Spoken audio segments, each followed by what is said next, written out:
Manchester United have faced countless troubles with the group of players including Sancho, Garnacho, Rashford, and Antony. This group is considered the remnants of the previous regime. At that time, the transfer policy left behind an extremely damaging legacy, with fees paid far exceeding the players' actual abilities. But the worst part was not the transfer fees, but the enormous wages given to them.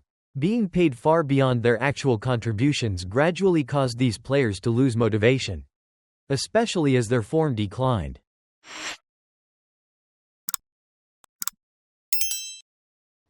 When the new owners took over and aimed to rebuild the club under modern standards, these 4 players firmly refused to leave. The reason was obvious: long-term contracts with high wages, and none of them were willing to accept a pay cut. This has inflated Manchester United's wage bill, making it difficult for the club to invest in new signings. Because of this, Manchester United's transfer market has been repeatedly blocked, especially in the area of selling players. On top of that, this group of players has generated a toxic atmosphere within the squad. They put in little effort in training, contribute very little on the pitch, yet continue to collect huge wages. This unfair situation naturally breeds frustration and jealousy among teammates, which in turn plants the seeds for even greater instability in the dressing room. It is a problem United must deal with thoroughly if they are to begin a genuine rebuild. From the very start of the summer, United's decision to put these 4 players up for sale was hardly a secret. But by making their intentions too obvious, rival clubs showed little interest. They knew United were desperate to sell, so there was no reason to offer a high price. As a result, Manchester United have found themselves almost unable to secure permanent sales, nor even arrange loan deals with mandatory purchase clauses, since no club is willing to take on such enormous wages. As the transfer window drew to a close, speculation grew that Manchester United would be forced into a fire sale just to resolve the situation, at the very least to ease the tension within the squad. Luke Shaw once shared that this is the Manchester United squad with the best spirit in the past 10 years. But to achieve that, the Red Devils may have to accept sacrificing by selling cheap or loaning out under unfavorable terms. After all, it's better to take a financial hit than to keep carrying the wages of those 4 players while also facing further dressing room turmoil.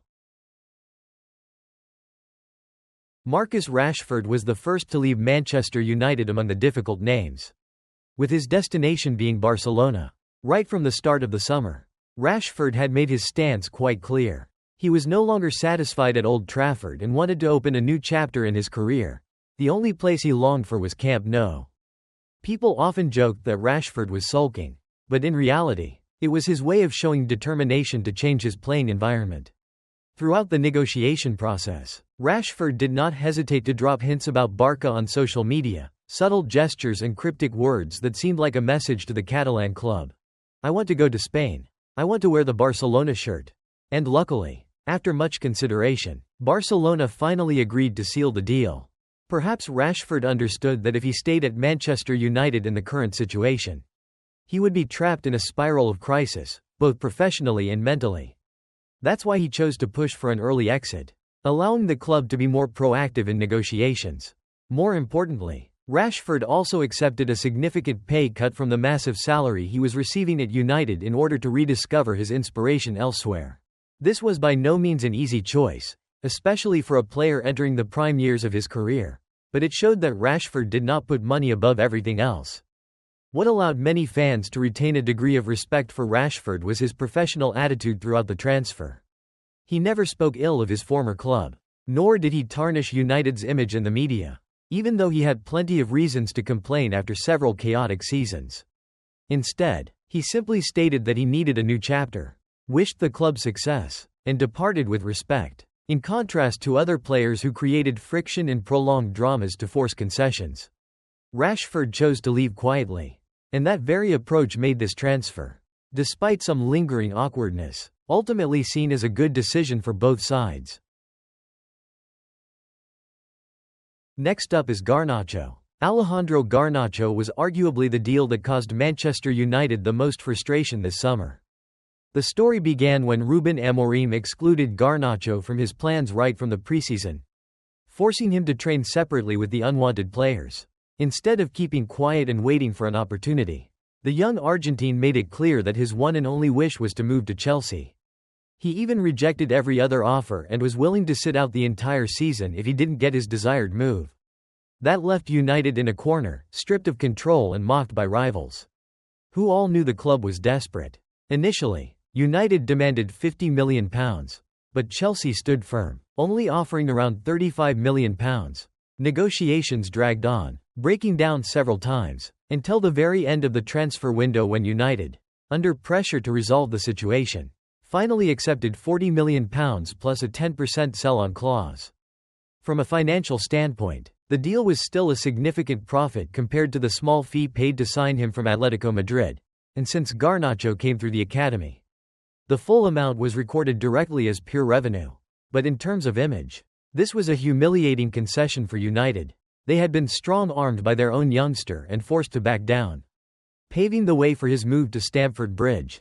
What made it even more bitter was the fan reaction, from defacing his murals outside the stadium to outrage over his farewell post, which was only 96 words long and even accused of being AI-generated. All of this showed that the relationship between player and club had completely broken down. Garnacho left behind no sympathy, only controversy. For Manchester United, the deal meant losing both a player and pride.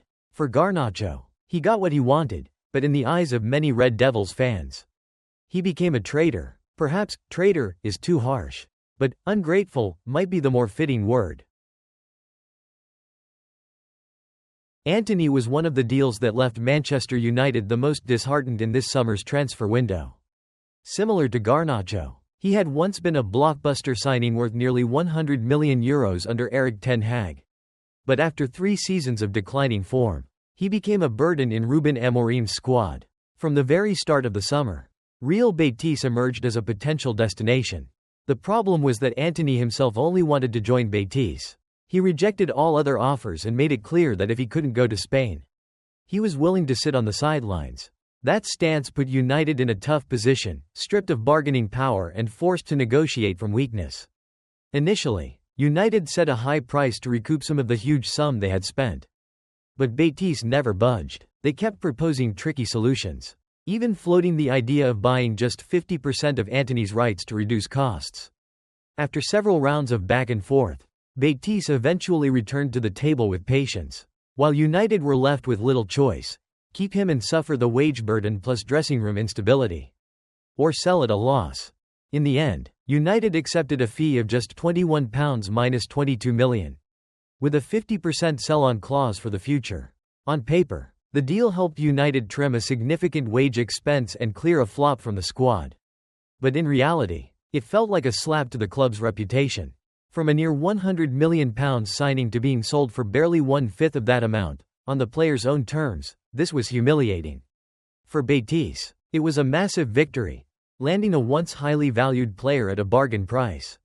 For Manchester United, it was nothing more than a forced relief, accepting financial loss in exchange for some peace in the dressing room. The Jadon Sancho saga was one of the hottest issues that left Manchester United most frustrated in this summer's transfer window. With his massive wages, Sancho had little interest in leaving the club easily, even though plenty of teams were circling. When Chelsea pulled out of their mandatory buy option and even paid £5 million just to avoid keeping him, clubs like Roma and Besiktas entered negotiations, but Sancho rejected them all, clearly holding out for a move that better suited him. United, who had hoped for a permanent sale to recover a significant fee, suddenly found themselves outmaneuvered. Sancho refused to take a pay cut, leaving the club in a dilemma. The eventual compromise was a loan move to Aston Villa, with Villa covering around 80% of his weekly wages plus a loan fee. The deal went through only at the very last minute, underlining how United had been forced into a reactive, weakened position. Sancho not only retained full control of his future but also managed to pressure the club into concessions. In truth, this was a double defeat for United.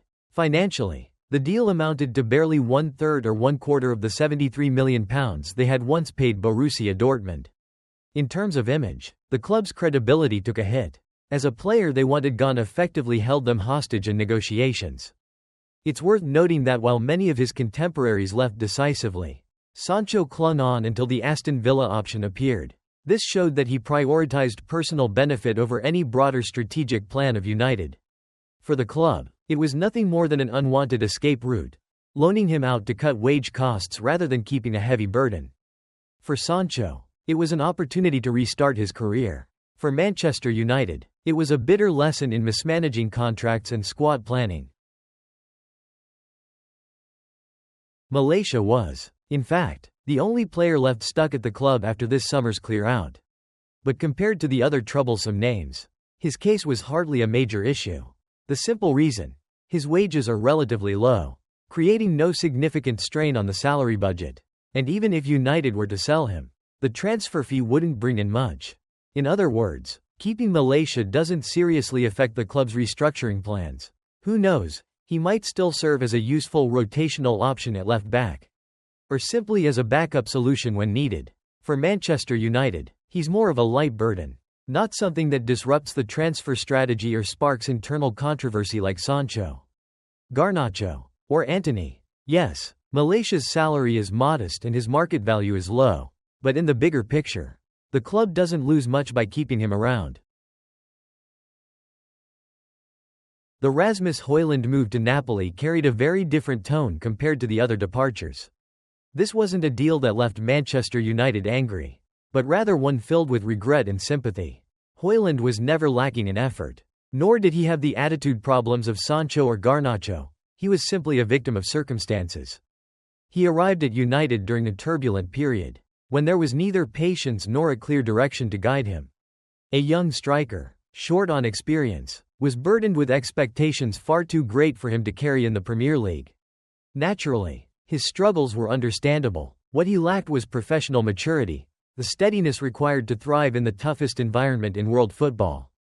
At United, he was forced to grow faster than his actual ability allowed, and it backfired. That's why his loan move to Napoli is seen more as a chance to reset his career than as a disposal. In fact, many fans hope that Napoli will be the place where Højlund matures, regains his confidence, and returns as a more complete version of himself. For Manchester United, it was a reasonable decision, easing the pressure, opening a new path for the Danish striker, and most importantly, maintaining mutual respect between player and club. And so, congratulations of sorts are due. United have finally managed to clear out the names they no longer needed, even if it was messy and came at a heavy financial cost. Hopefully, this will be the last time they have to endure such painful sagas.